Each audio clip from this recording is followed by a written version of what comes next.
Hey, what up, guys? Welcome back. The Minnesota Timberwolves have survived and will live to see another day.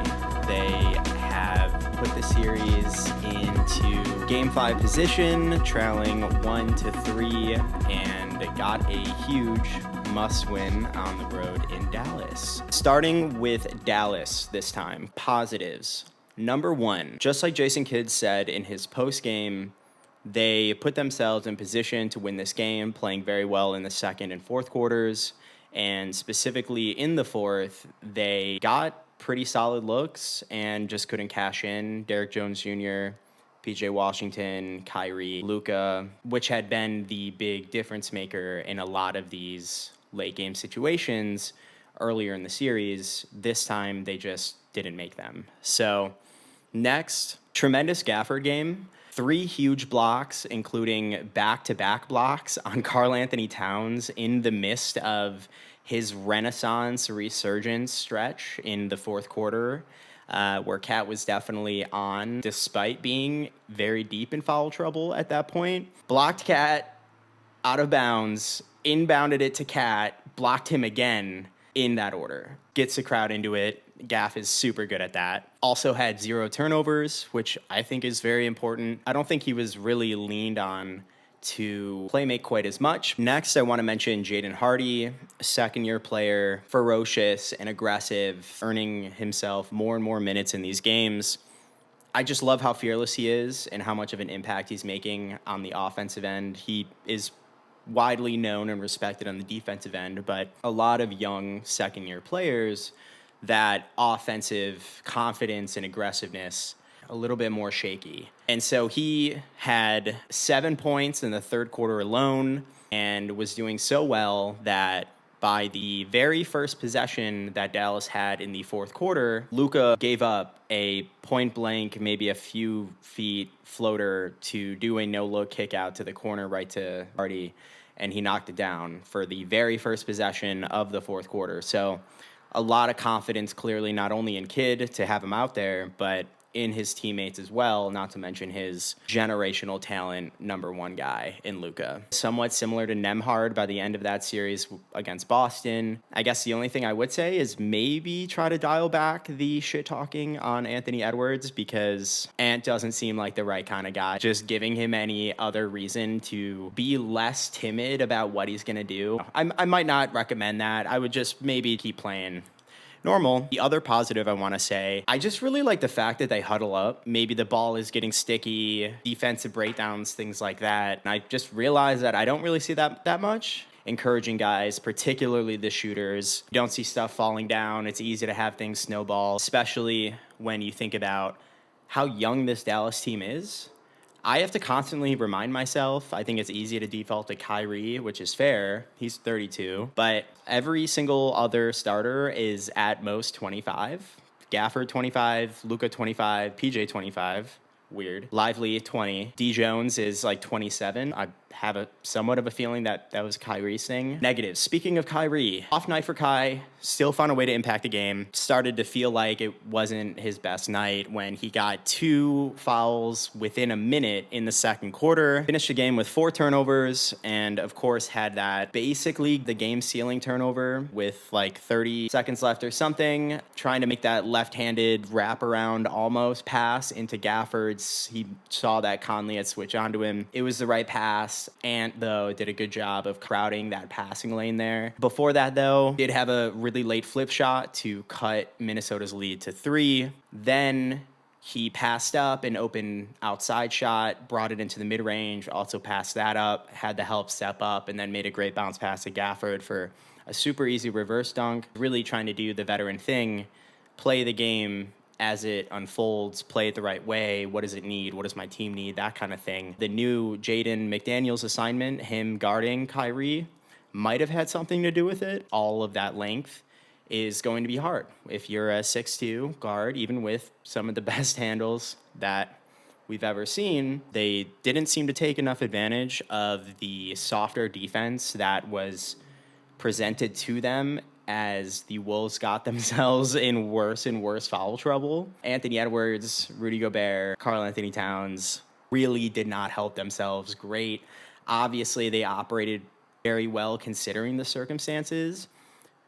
But I think the reality is having guys in foul trouble, less aggressive, less sturdy, handsy, crowding guys as they get into the teeth of the defense and make their plays that way. Just kept expecting to myself, well, I'm sure Luka, Kyrie is just going to foul these guys out, right? Like somebody's going to get this going. Luka, of course, eventually did with Cat on the up fake on the three and got him out of there. And he drew a ton on Gobert as well.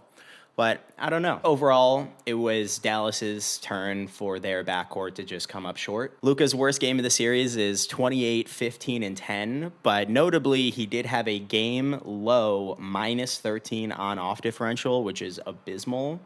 And you take a deeper look at the data and you'll understand why. Luka goes 7 for 21 from the floor, which is 33%, not good. Went 4 for 11 from 3, got himself to the free throw line a ton, went 10 for 12 there, but pretty tough efficiency for your number one guy. And then you look at your number two guy, Irving. He goes 6 for 18, 16 points, only 2 rebounds, 4 assists. The biggest number for me that I look at with Kyrie are the threes. He went 1 for 6 in this game. I would say of the 5 misses, probably at least 3 were rushed. Granted, he's a phenomenal shooter, so I don't really have the right to call these bad shots, but it at least seemed like there was opportunities to maybe take an extra beat. Washington only went 3 for 13. That's even worse at 23%. He only goes 2 for 9 from 3. Jaden Hardy come in as their third leading scorer with 13 points, going 3 for 4 from 3. Overall takeaway for Dallas, more or less stay the course. They did have open shots and generate open shots down the stretch. Making even about half of those down the stretch would have flipped this game quite a bit.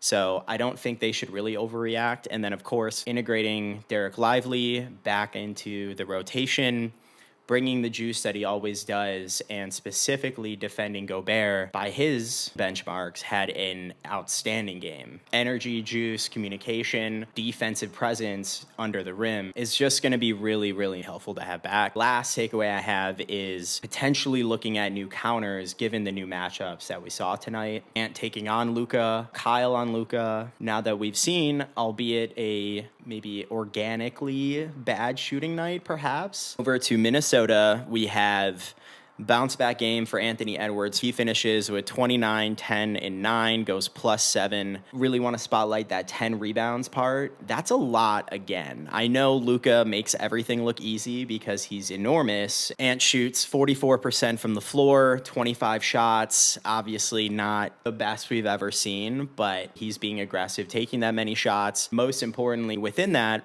only 5 of them being threes. Positives. Number 1, Karl-Anthony Towns, bounce back game, showed a pulse, came back to life, resurrected him. Welcome back to the land of the living. We've missed you dearly. Overall, Karl finishes 25, 5, and 1, goes a game high +15 in his minutes on the floor, only 29 minutes.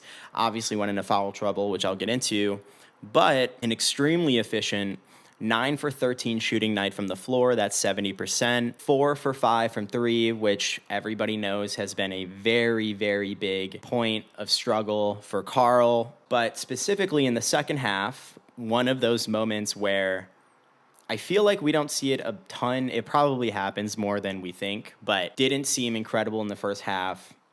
Fouls started to mount pretty quickly, but in the second half, goes for 20 points, takes 10 of his 13 shots in the second half, hits 7 of those 10, 4 for 5 from 3. In my opinion, the most important is the dump-off passes to Rudy Gobert. Got him involved, got him juiced up, and that obviously brings ramifications on both ends of the floor. Obviously, he looks like a runaway freight train sometimes when he goes to the basket. And I think that just makes these dump-off passes just kind of sick. Looked like a classic, quintessential Karl-Anthony Towns runaway freight train, and he just slips it and dumps it right into Gobert's breadbasket, exactly where Gobert needs the ball. And it just looks great. I think that was part of the game plan. No Derek Lively meant I think Cat felt more comfortable dumping off those passes to Gobert. Gobert felt more comfortable slashing to the rim as much as he did. But even things like engaging Gobert with mismatches on Luka, which he drew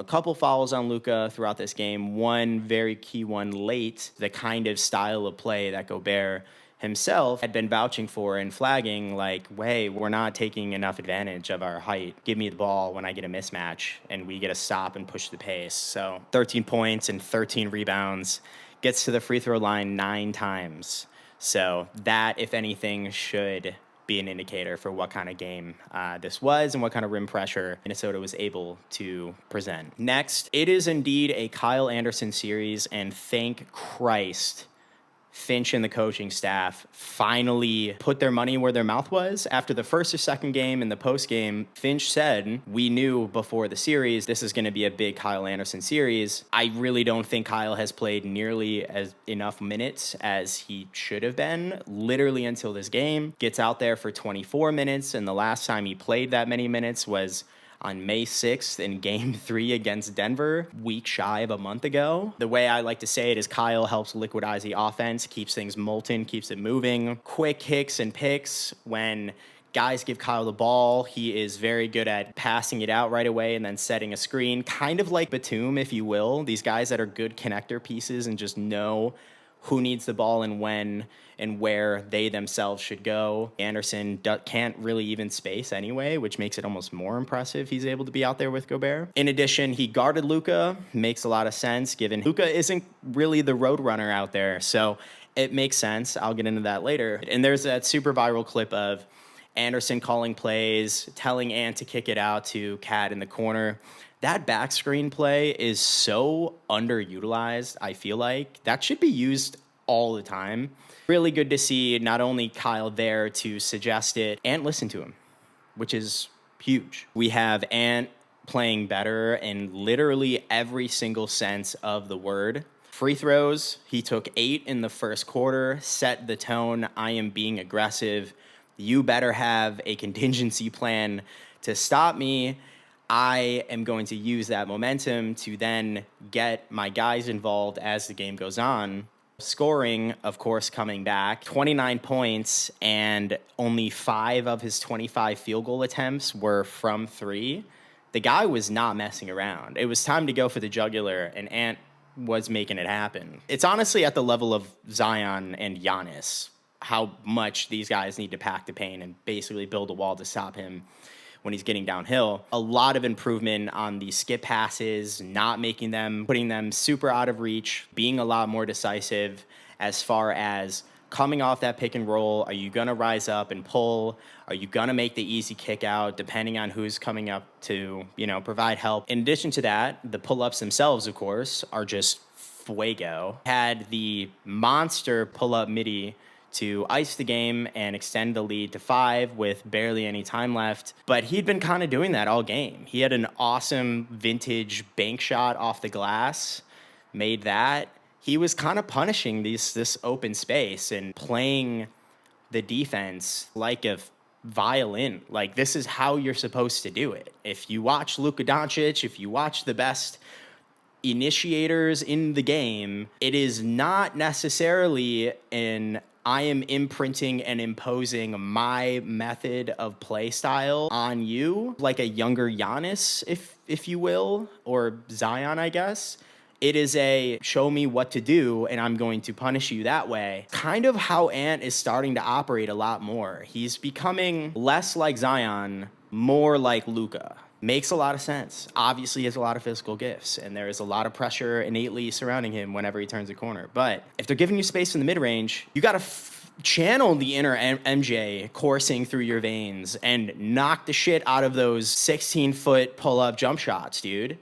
Or react to the help defense coming on its way and make the right passes, because you can jump out of the gym. Channel the inner Halliburton and the jump passing and make that happen.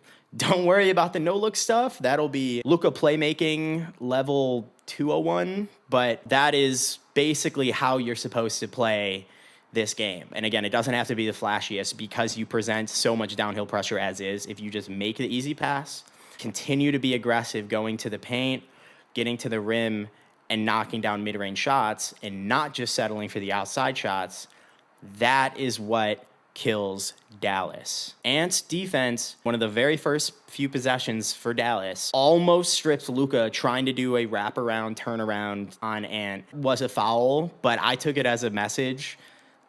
I'm on. Like, we made the matchup switch, and I am guarding you, Luka, and then hit a monster strip on PJ Washington with 2.5 minutes left to go in the fourth quarter. Neck and neck game still at that point. Last but not least, like I mentioned, the rebounding, I just think is going unnoticed, and it makes sense. Is a terror in the open floor, and when they get stops, they can get out and run. It's not like he's getting rebounds at the expense of not guarding his man. Luka sucks off ball and really never moves if he doesn't have the ball and his team is on offense, which just makes it even easier for Anthony Edwards to either get the rebound to then get out and run, or to get the pass from the guy who rebounded it and get out and run. The overall new matchup, so Luka being guarded by Anthony Edwards and Kyle Anderson. Ant makes sense, I think, for just the juice and wearing out Luka as is. Ant is a little bit more level-headed, believe it or not, than Jaden McDaniels. At least what we've seen so far is some frustration fouls from Jaden's end. And as Finch pointed out in the postgame, length hasn't really mattered against Luka at all, which is fair. It's fine. It's just what is going to happen. And then you have Kyle Anderson, who has the nickname of Slow-Mo. But you know who would be the second guy that should have that nickname? Is Luka Doncic. Granted, very methodical, very, very smart about his angles, positioning, getting contact, selling contact, making tough shots, blah, blah, blah, blah. But Kyle is a very smart player himself, has the frame to go body for body with Luka. I just think that made a lot of sense as well. Next, you have the Jaden matchup on Kyrie Irving. I don't want to overstate the amount of value here. I think it just goes without saying, a 6'2" guard, even with the best handles we've ever seen, potentially, going up against a 6'9" scarecrow shadow person like Jaden McDaniels is just objectively going to be tough. Sure, maybe Jaden isn't getting 6 blocks on Kyrie, but all of a sudden you see Kyrie take a transition pull-up 3 drifting right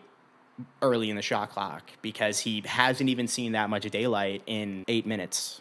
I don't know. Negatives. Absolutely grotesque and repulsive foul trouble from the big three on Minnesota, Anthony Edwards, Cat, and Rudy, including the inexcusable 4-point play opportunity that Anthony Edwards gift wrapped to Luka Doncic.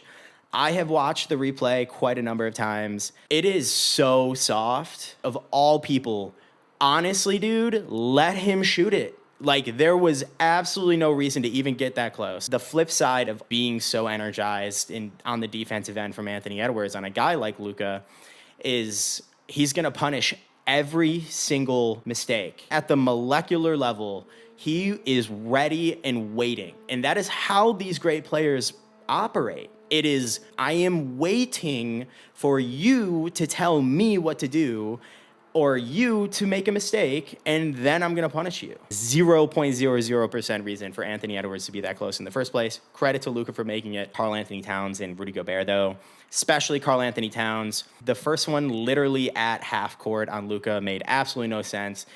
Another one where he reaches over the back makes absolutely no sense. When you drive to the basket like a fucking rhinoceros, it's not that hard to take charges on you. Credit to Maxey, but oh my God, get the ball out or play with more finesse. And granted, the aggression matters. Obviously, in a closeout game, it makes sense. You are playing with a level of desperation. That can be good, but it can be destructive. I don't really like the number of dust-ups this guy is accumulating at this point.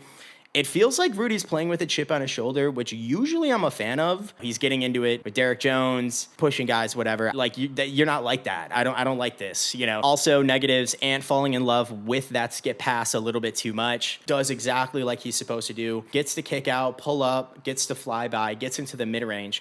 He either has a mismatch on Rudy literally under the rim, 8 feet of space around him to take a pull-up shot that he has been hitting in this game already, or he has a Jaden McDaniels skip pass all the way across the court, and it was like, dude, that should have been like the 4th option. We are watching this kid mature and evolve in front of our very eyes, at the highest stage of his life. So again, it's just like a read, whereas the other ones are a little bit more of a concentration error, just like lock in this exact moment. But the actual reads, more strategically, if you will, I think are very important to call out. Cat seems to excel and prefer making those dump off passes near the rim. That is great. However, back to the rhinoceros thing, he's missing the skips. He's missing the kickouts. So it's kind of the opposite. Rhinoceros charging down Main Street, it's like, great, everyone's gonna just take turns against you. But again, because they're expecting that, you should think about capitalizing by making the easy kickouts. And of course, I mean, he just kind of went Superman mode, down the stretch. There was an early shot clock midi pull with like literally two guys in his face that could have milked the clock more. And of course, you have the 4-point play from Luka. Again, credit to Luka for bringing that close. I really don't think that game should have been that close. And that's why I think the score is a little bit deceptive. Again, inexcusable down the stretch, but it's coming off of the shoulders of a pretty sound overall defensive effort from Ants. Overall takeaways from Minnesota: if the Wolves around Anthony Edwards are knocking down shots, aka Karl-Anthony Towns is actually scoring the basketball, that makes Dallas's defense less able and comfortable sitting in Ant's driving gaps, so that when he's able to turn the corner, he's not being met with 1.5 other guys immediately, because they don't care about the other Wolves because they haven't been making shots. If they make shots, it lets Ant operate, which lets Ant get downhill, which lets him collapse the defense, which lets him open up even easier shot opportunities for everybody else. Minnesota needs the others to prove that they can knock down shots, and then Anthony Edwards can get going downhill, which then propels the whole engine here for Minnesota's offense. Dallas doesn't need anything. Dallas is going to get good looks. They are going to get buckets regardless. You are already forced to operate under the assumption that these others for Dallas are going to basically be better shooters than they are because of how open the looks are going to be, because of how talented Luka Doncic is. Like a step below is Minnesota there. And again, it really does start with, can you get Karl-Anthony Towns going early? Can you get Jaden McDaniels knocking down a few shots to go? Can Naz Reid bring that lift off of the bench and start knocking down shots and sustain any sort of cushion that their stonewall defense is providing their offense, right?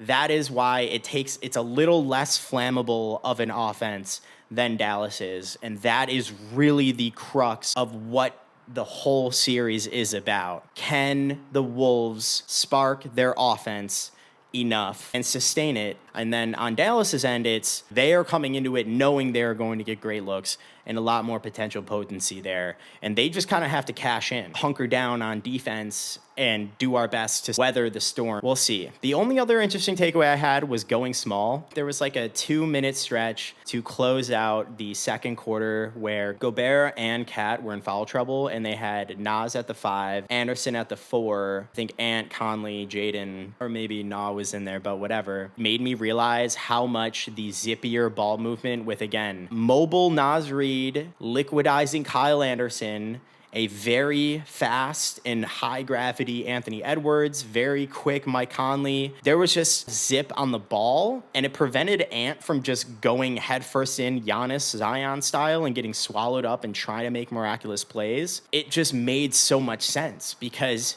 athletically, so much faster, and it didn't feel like they were sacrificing too much rim protection, because I think at that point, Dallas was playing Maxey at the 5. Of course, that would be lively. And then in addition, it sped up Dallas, which I think really matters. I tweeted this, but it was like, this is a glimpse into how Indiana has been so successful with their pace model, where pushing the pace all the time makes make or miss. It kind of forces you, their opponent, to match their pace. And then you saw Luka get an offensive foul. They start rushing some shots to end the quarter.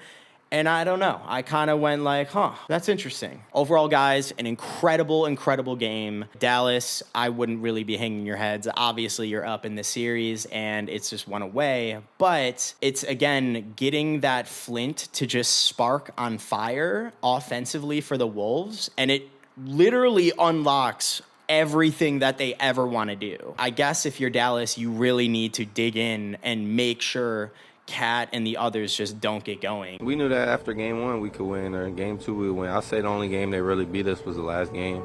Like, the rest of them were close, and it was like our mistakes that let us lose. But does getting over the hump help you guys? Oh yeah, we could probably run off 3 more now. Talk again on Thursday. Thank you guys so much, and until next time.